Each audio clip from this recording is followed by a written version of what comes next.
Welcome to the PR Pathway Navigating Promotion Strategies webinar. This is our fourth webinar in our Indie Artist Blueprint End of Year series with IndieFlow. I know some of you guys are familiar with these. You guys have been at like all the events. So shout out to anyone who's a returning webinar attendee. Shout out to anyone who this is your first webinar. Welcome. Make sure to share this with your friends or anyone that you think would be interested. Just a little bit about like the event itself. We have a variety of mentors that we just rolled out on the platform, and we've been taking time with each of them about every week or so, and just hearing more about what they do in the industry and like more about what their specialty in the industry is. And for everyone attending this webinar, we are giving one free credit to have a one-on-one session with a mentor if you just make an annual subscription plan. So I put the link to that in the chat. So I would definitely make sure to get on that. All the mentors have so much knowledge. So definitely get on the offer while you can. To anyone who this might be your first event and maybe not familiar with IndieFlow, we're the #1 all-in-one music management platform for artist entrepreneurs. So we help you with so many things. We have our mentorship, data analytics, distribution, promotion, planning, and you can just manage your entire music career within the one software, which is amazing. So definitely sign up and take advantage of the little offer that we're giving you guys today. Today I'm here with Mikel, and we're going to be talking all things PR. So I'll let you introduce yourself. Yeah, hi everybody. My name is Mikel Corrente, or I go by Mikel. Easier. When I came here, everybody was like, Michelangelo, I'm gonna call you Michael. And like, you know what? If you're gonna short my name, short it to Mikel, because at least it's phonetically correct. So yeah, I do PR. I've been doing PR for about 10 years, but 8 years on Purple Byte, which is my own company, which I started with the idea of just listening to what the artists have to say. Let's just listen to the artists. Let's see what they need. Let's see what they want, and that has taken me through a lot of different versions of the company because it has changed through the years. Yeah, amazing. So can you like dive in? Like, what is PR to people who like might not know what that means? Yeah, I mean, there's it depends who you ask, right? Like the definition is just public relationships. Now, what does that mean exactly? It depends. It could be somebody that does press, which is something that we do, somebody that does playlisting, which we also do, somebody that does red carpets or radio, like all of that would be encompassing PR, but it doesn't mean that every publicist does all of it. Yeah. Okay. And can you talk about like its significance within like the music industry? Because obviously like, it's a little different, I guess, between industries and like the entertainment industry. What about PR is significant in the music industry specifically? Yeah, I think that PR is very important right now. Like again, it has changed through the years. Right now, the importance of press has to do with opening other doors. Yeah. It comes with it's almost like I wouldn't say clout necessarily, but it's sort of that. You know, if you're in Rolling Stone, if you're in Billboard, if you're in Pitchfork, and all of the things, it's not gonna drive the place. It did back when I started doing PR. But what it would be opening other doors for you. I mean, we have massive artists and indie artists all want to impress still because of that. But I definitely think that there has been a switch on the importance and on the business model too. It has changed so much. Okay, amazing. You said so many like gems right there. Can you kind of take us like on a journey of how PR has changed over the years and like progressed? Yeah, I mean, think about like 10 years ago, right? When I started, there was not Spotify, there was no TikTok. So for music discovery, people would go to publications. People would go to Pitchfork. People would go to all these places. That would be the hub of music discovery. Now, that is not the case right now, right? Like there are still important outlets, but right now, because of the globalization that we're going through and the amount of technology that we're scaling, PR has changed. Um, and one of the things that that again, um, that it's important, it's to be super honest with where we are, which is my battle in this industry. Because my mentality is you should not have BS in this industry. It's enough BS to go around. Everybody just, oh yeah, no, this is gonna make you famous, kid. Can I curse? I curse a lot, so I don't know if I'm. Oh, go ahead. Go ahead. Yeah, we're not uh, censoring here. when people are like, "This is gonna make you famous," kid, I'm like, "Fuck that!" Like, why would you say things like that? Like, what you could say is exactly what you could do. So I'm a big fighter on bringing, and mostly in PR, that is a misconception that happens because it's PR. It's one of the few industries in the music industry, one of the few sides of it that actually get paid in advance. Like we don't get commission. Like PR doesn't make a cut of the artist. Like they get paid in advance. So because of that, there is too many people out there that are saying like, hey, yeah, no, like lying just to get the money. And I think that is completely messed. Mhm. Mhm. Yeah. What are, I guess, so because it's not, you get like, because like the PR firm gets like money up front, obviously like for independent artists, like the budgets are very tight. Like what are some things that artists should do like when looking for a PR firm to work with to make sure that like it's gonna get put to good use and that like they will see like a return on what they're investing in their careers? Yeah, I mean, the first thing I would do if I'm an artist and I'm looking for PR would be to actually see if they're a right fit, right, and see if they actually care about the project. Mhm. And number two, there's very few PR companies, but there's several out there that are doing what we're doing, which is guarantee your money back. I would Mhm. definitely go for something like that. Like I would go for something that it's guarantee your money back because there's no risk to you. You know that they are not trying to just get your money and get out, right? Like they're just, if they get your money and they don't succeed, then they have to return it. That's another thing I would look into. And then how much press do they actually get? Like there's too many companies out there that and again, I don't mean to like to shed talk that much, but it's true. Like that are charging, but then they don't really land press. You want somebody that it's landing press every day. Like that is the goal. Like every day you have to be landing press. Imagine if you are, like an artist that it's killing it at the moment. You are putting so many records and you're touring and you're doing all of these things. And that's the Mhm. same as PR. Like if you are doing well in your job, like almost every day you have to be bringing stuff to the table. Okay, that's amazing. So, like, there should be like a constant like output of what you should be seeing as an artist if you are working with like a PR company. So, kind of like moving into like the building a strong presence online and all of those things. Like, can you talk about like the importance of an artist like building a strong presence online and like maintaining it? And like, if you don't have a strong presence online,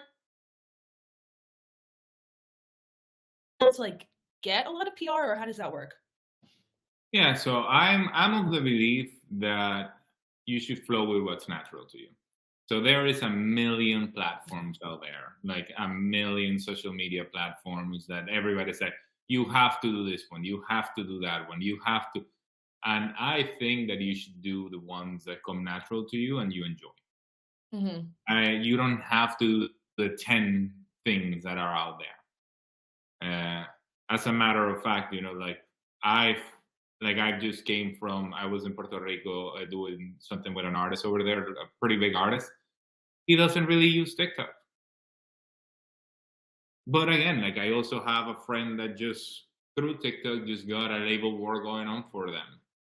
So, but they enjoy doing TikTok. Like the one thing that I'm telling you and that I'm telling everybody that's here that will listen to this later is do not do something because you think that you have to and you hate doing it. If that Mm. happens, because I do believe that if you hate doing something, you're not gonna get anything by it. Yeah. Yeah, for sure. Yeah, that's refreshing to hear that, like, not because right now it's like, oh, you have to be on social, you have to be posting every day on TikTok, like, but it's refreshing to know that, like, you just have to kind of stay authentic to, like, you as an artist, like, what feels natural, what feels right, because what's right for you as an artist, might not be what's right for everyone else, and that's fine. So kind of diving into, like, the steps of PR and, like, how, you go about with, like, press campaigns and how artists can do that for themselves as well, like, in what kind of general blanket ways does PR differ when you're working with artists, like, in the very emerging stages of their career or someone, versus someone who's a little bit more mid-level or more established. Yeah, for me, on my end, it just comes with the outlets that they get. Okay.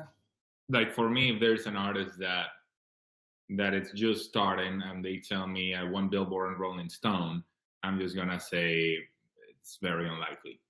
It's Yeah. very unlikely. Like you will be a better fit for somebody like Ear Milk or Lady Gone or Wonderland, something like that, that are very reputable publications, but they are more supportive of new music than, let's say, the other ones. So that is the main difference in your first part of your question, which is what can the artist do? And again, like I think sticking to what you do best, right? Like some people, if you don't have budget to do PR, then don't break the bank to do PR. Like if you have the budget, yeah, do it. But if you don't, then see what can I do that doesn't require a budget. And if Mhm. it's like I one time had an artist said like all that I like doing is they produce their own music, like they didn't need it to spend like tons of money on like musicians or anything like that. And this artist told me all that I want and all that I enjoy is writing songs and putting it out there, and it doesn't cost me anything. I have like a little studio and I do it there. And I said, dope. Then you know what story we have? We have the story of the artist that wrote a song a day and Mhm. produce a song a day. Give me that story. That's a story I could sell. Like if I'm like this artist wrote 300 songs this year, holy shit, I would sell that. You know, Yeah. that is, and that's all that I'm saying. I think I go to what you don't stress out, being like, okay, how do I go on TikTok about this, or how do I? It depends what you want now. If your songs are expensive to make, or you're doing that, then perhaps you do want to have a more strategy based release than just like let's just drop a ton of music. Um, but again, it's case by case. Every artist is different. It really depends on how you produce, what you're putting out there, and what you enjoy doing. Mhm. That's awesome. Just a reminder, if you guys have any questions, feel free to throw them in the chat and we'll answer them. And we'll also leave some time at the end for questions.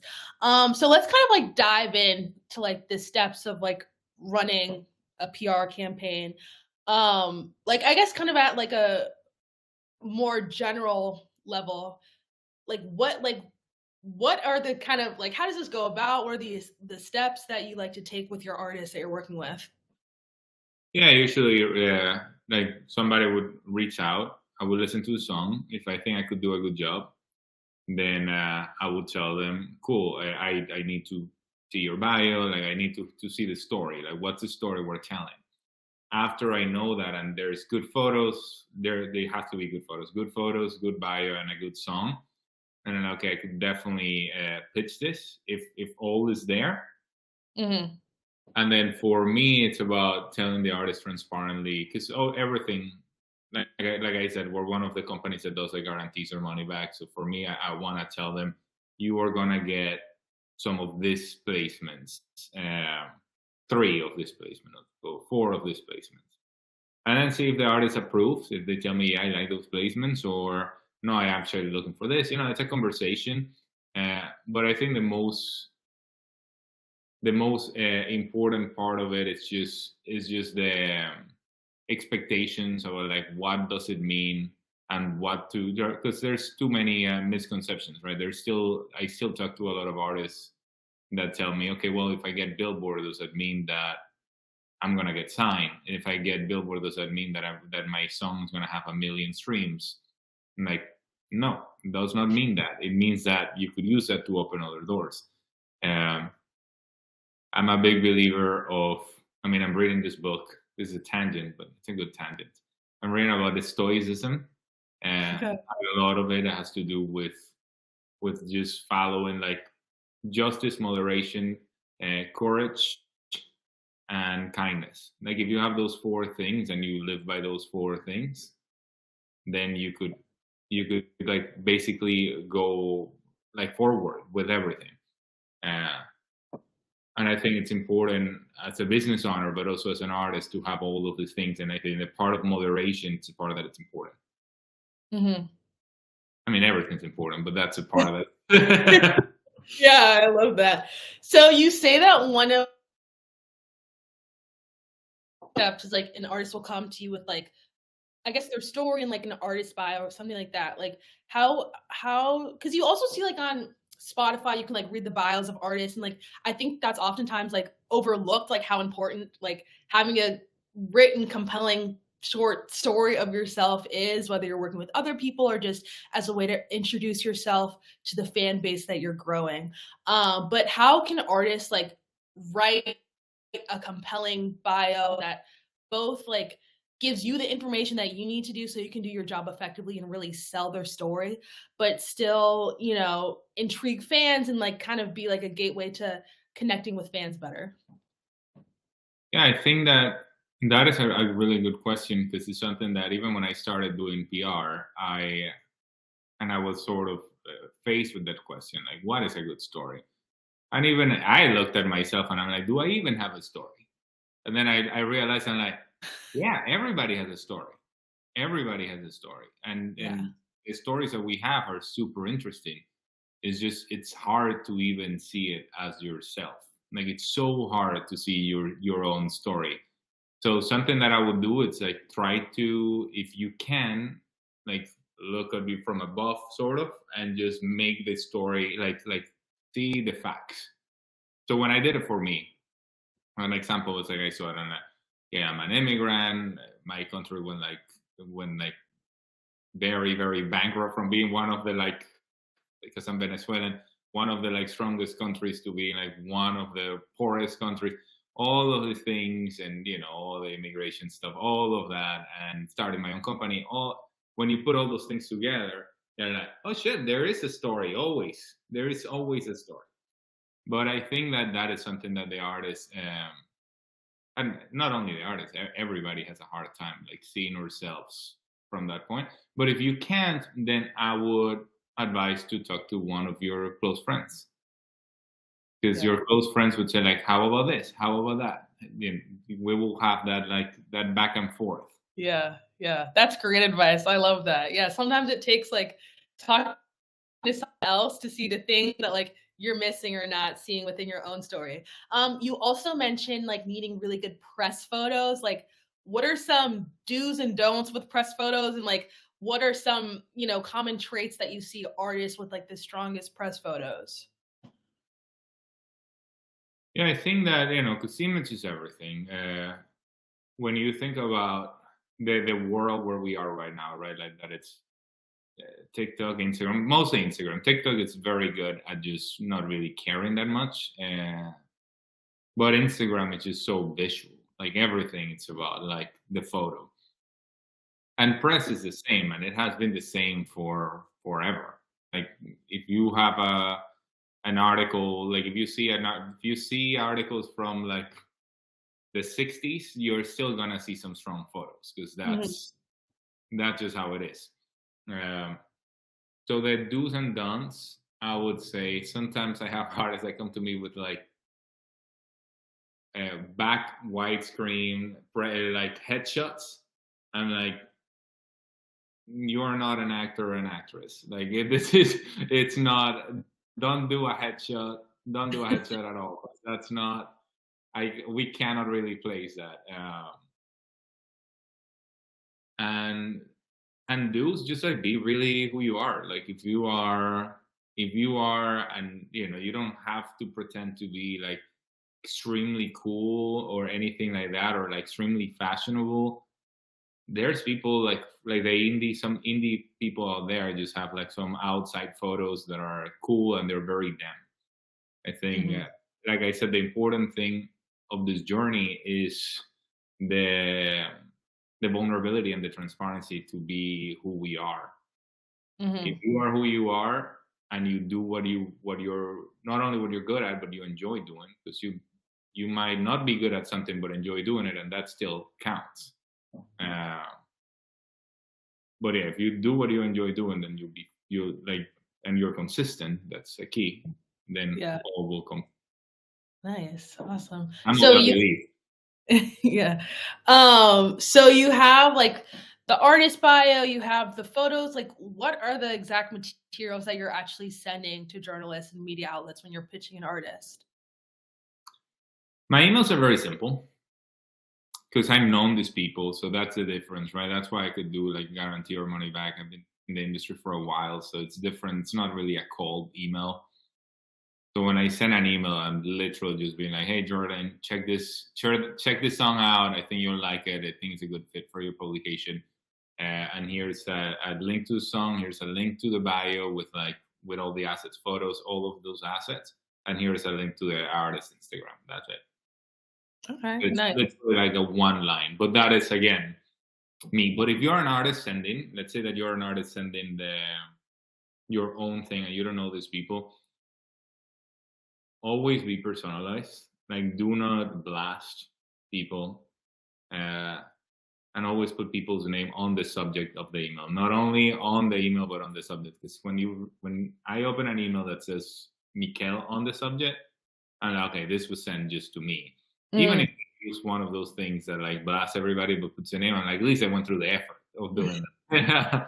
Yeah, yeah. Okay, that's a good point. That's actually a piece of advice that we've heard in the show booking panel as well. Like be like when you're reaching out to venues or promoters or whoever, like make sure to do your research and be personable. And yeah, that's definitely yeah, that makes sense and that's very important. For an artist who's just starting out and just for you in general, do you send like press releases when you're reaching out to these outlets or no? No, I don't use press releases. I never had. Like, there's so many people that do press releases. Personally, I haven't done it, but it's just because I want the journalist to actually write full on articles. Mhm. And sometimes what I had experienced in the past with other companies is when you send a press release, there's so much copy paste going on. Mhm. So people like copy the press release and paste it and publish an article, and I'm like, that's not an article that Yeah. I would want. Like me as like the founder of Purple Byte, I'm like, if I see that, I don't want that to happen. So Yeah. for me, I want the writer to get inspired. But again, like press releases are super useful. It just in the business model that we have right now, we don't really use them. That's really interesting. Okay, awesome. What are some pieces of advice that you have for artists when like finding the right publications that they should be targeting? Yeah, find Um, people that you like like. to get press. Yeah, find people that you like, and also people that would cover artists of where you are in your career right now. I think that Mhm. that is super important, right? Like I just had this conversation with an artist. This is more about collaborations, which is something that we could talk to. This is not really PR, but something that I'm a huge collaboration fan, and when Mhm. artists do collabs, I think that is what it's not the future, it's the present, and it has been the past. There is a reason why reggaeton and hip hop and all of these genres are dominating the charts, and it's just because they collab all the time. And sometimes in rock, mostly in rock, it's so hard for rock artists to collab, because they see the songs as like, this is my baby, this is my story. So I understand, but also know that you're missing a huge feature of Spotify, which is double exposure, Mhm. even triple exposure. So for me, it's again like remaining vulnerable, but also open to where you are and honest to where you are. I love psychology too. I like and music. Like those are my two passions. And when you're honest about where you are in this moment, you work in function towards that, and you will continue to grow.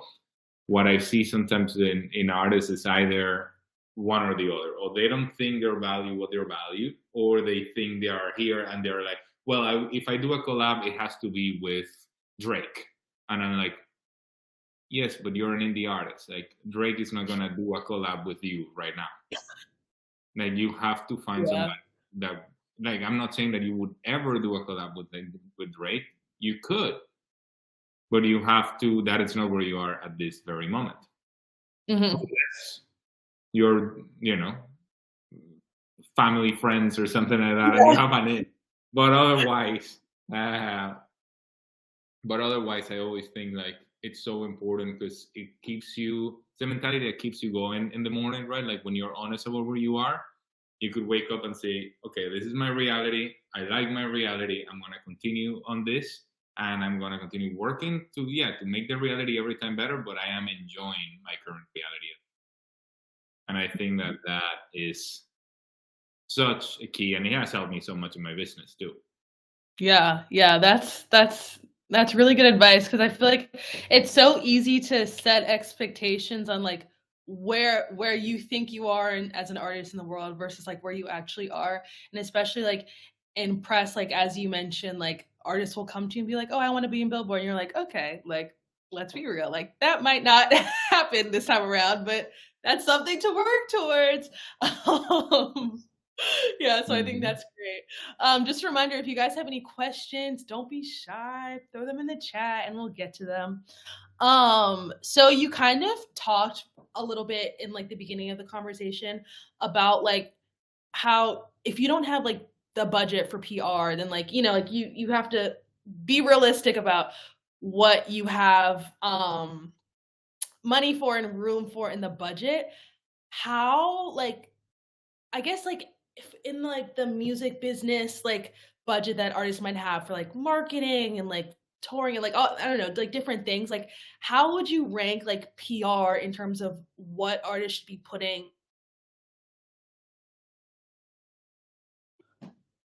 Well, how would I rank PR? I lost you for a second on where artists should be putting it. Oh, yeah. Yeah, how yeah. Yeah, again, I think it really comes down to what I said, what you enjoy doing. Let's say that somebody that is very active in social media, I would say your budget might be better spent on like social media ads. Mhm. Like that might be because that might be your strong point. Somebody that is releasing a ton of songs might be the budget might be better spent on doing some playlisting, right? Like just trying to find some playlists here and there. If you're somebody that is looking to open some doors, then at that point I would say that PR is important. Just because again, like think about this. When you are a human being and you come and you're like, okay, well, this is my name is Mikel, I have purple bite. Or you could say, my name is Mikel, I have purple bite, and I have accomplished all these things in the last year. You are gonna be most likely to check out the Mikel that told you I accomplished all these things, and the Mikel that said, I'm Mikel and I own a music PR company. And that is what PR is for. Like if you're an artist and you go and you say like, hey, I would love to open this concert that you have going on for you. And by the way, I just had this outlet cover my song and said that I'm the chef. So that Mhm. is that is a better email. And Yeah. the reason why press is better for that than anything else is just because there are so many services out there that are, like you could, and I don't recommend this for anybody because it fucks your algorithms, but like it's so easy to buy and so cheap to buy numbers right now that a lot of people, if you're like, I have 1 million streams on Spotify, like a lot of people might not consider it, they might not even believe it, right? Yeah. When it comes to like, oh, what if you bought it? And Yeah. it doesn't mean anything to them. Well, press is tangible, right? Like something that has been around for 20 years and it has been covering solid music for 20 years, it still has a value because you're like, oh shit, this is, unless you got, you know, like Fresh Finds or something like some of these playlists that Rap Caviar, some of these playlists that everybody knows, Mm-hmm. you got those, then absolutely you could drop them and that would open doors. But the thing is, you cannot, anybody that tries to tell you that they could place you if you pay them on those Spotify playlists is lying to you, because Spotify doesn't allow you to do that. Mm-hmm. Mm-hmm. Yeah. You also hear sometimes about like people like paying for like press and like paying for articles. Like, how common do you see that? And like, what are your thoughts on that? Oh yeah, that's super normal right now. That is the state of the industry. That is the state Mm-hmm. of the Do industry you right do you think it's like worth it for artists to do that, or does it kind of have the same effect as like paying for streams? now. No, it doesn't have the same effect. I do think it's worth it if the publication is good and if the write up is gonna be good. I Mm-hmm. do think it's worth it. I don't see because look, I've was the and I've said this before in the how to in the new music industry podcast too, but I'll like I was the business developer of a publication called Lady Gun. This was 2019, 2020, only for like a year. If they were gonna go under, and at the moment, you know, like solid income and the cash, and I'm like, okay, well, let's figure out how to make money. And I also wanted to understand that side of the industry, like the publication side. So I work with them, and you know, Mm-hmm. work with them, but I didn't knew the actual insights of a publication. And what I saw was these people are working for free. These people are not making any money. So for me, I think it's good as long as they keep the curation standards, Mm-hmm. which a lot of the publications are, that they are saying, you know what, we know that PR people make a ton of money. And fuck that. Like, we are the journalists. We should get paid a little if we like an artist. Why should we be writing your artist for free? Like, why should we be doing this for free if you're charging them so much money? Again, like I am a disruptor, so for me, yeah, I'm very much maybe 5% of the PR companies that have this belief. I have started some wars with other PR companies when we talk about that. Because I mean, it just comes with fairness. Like if you think about the word of fairness, Mm-hmm. what would you rather have? Would you rather have the publicist charging you $5,000 a month? We don't do that, but a lot of companies do that for like 3 or 4 months with no guarantees, and then telling the writers you have to write this for free while Right. they're getting all that money from the artist that's struggling to make that money, Yeah. or having the journalist tell you, hey, I could cover it, but I'll charge $200 to do it. I like the song, but you know, I need to eat. Like to me, it just makes so much fucking sense. Yeah. No, yeah, that does make a lot of sense. And just curious, like as like a PR firm, like CEO and founder, like when a publication does say like, okay, it'll cost this amount, is that money that's like from like the retainer from the client that's going to be put towards that, or is that like an additional charge towards the artist? For us, it's all inclusive, so I don't charge the artist That's more for anything. Like, and we that's don't have retainers. Like, we don't do monthly retainers or anything like that. Like, we have just guarantees.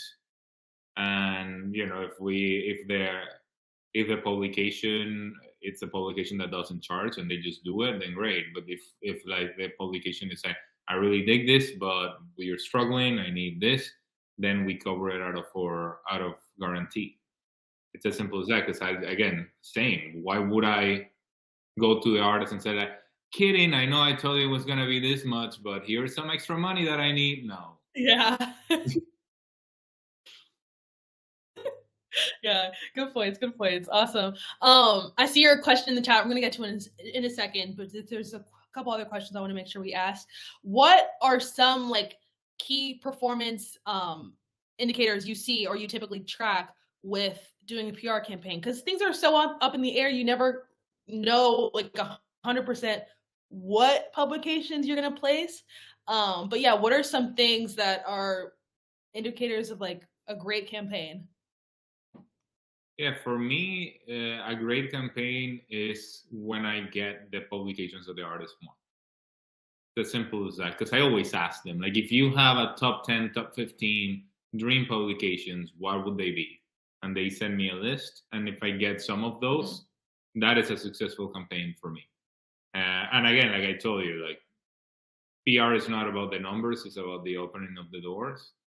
And that is something Mm-hmm. that I think I repeat so much because I want to be sure that everybody that listens to this knows that, and they don't go there and end up losing money or like investing money that it's hard earned money in people that are telling them, yeah, no, like this is gonna drive you millions of streams. Because Yeah. Yeah, awesome. Before we get to the questions in the chat, I just want to remind you guys, you can book a free one-on-one with Mikel and ask even more questions with this little coupon code that I'm going to give you guys. Again, all you have to do is purchase an annual subscription. So definitely, this has been so knowledgeable. So I would definitely get on the free one-on-one. But for the first question in the chat, what is your approach to crafting a compelling story?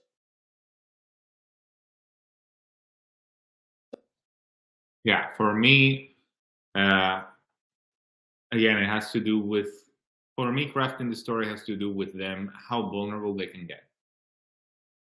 How vulnerable they can get, like what are the struggles, what are the positive things, like everything. Because the reality, let's call it sad or not, however you are, is that, but the reality is that people connect through struggles. That is the main reality of it. If you go to social media or whatever, like you're more likely to see stories that are about struggles than about successes. It's just how it is. People want to look at you and say like, oh, this person is human. This person suffers just like me. This person has that just like me. Oh, anxiety. Oh yeah. So if somebody is willing to go vulnerable with me, and not to the point that everything is bad. No, it's not to the point that, oh my God, I'm so not to the victim side. I think it's like struggles, but how to go out of struggles. I'm a forever optimist, for better or for worse. So when there's a struggle, I think like, oh yeah, how can we turn this struggle positive? Yeah, that's a good one. And another question in the chat: how important is an artist's brand identity to their PR success?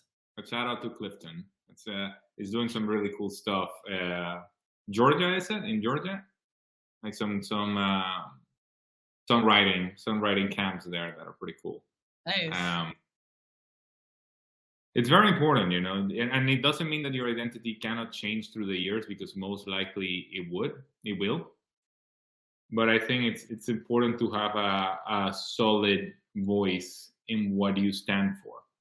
And it's like a business. Like if you look at it in a business, when you think about something, you have to say, what do I stand for? And yeah, many things can change, but that, like for me, I always stand for indie artists. And I've worked with some pretty big artists, but for me it was like, how do I make my system affordable?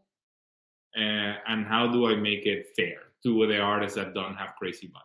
That was day one. That was what I said that the company was about. And it's still about that, even though that we have worked with some pretty big artists.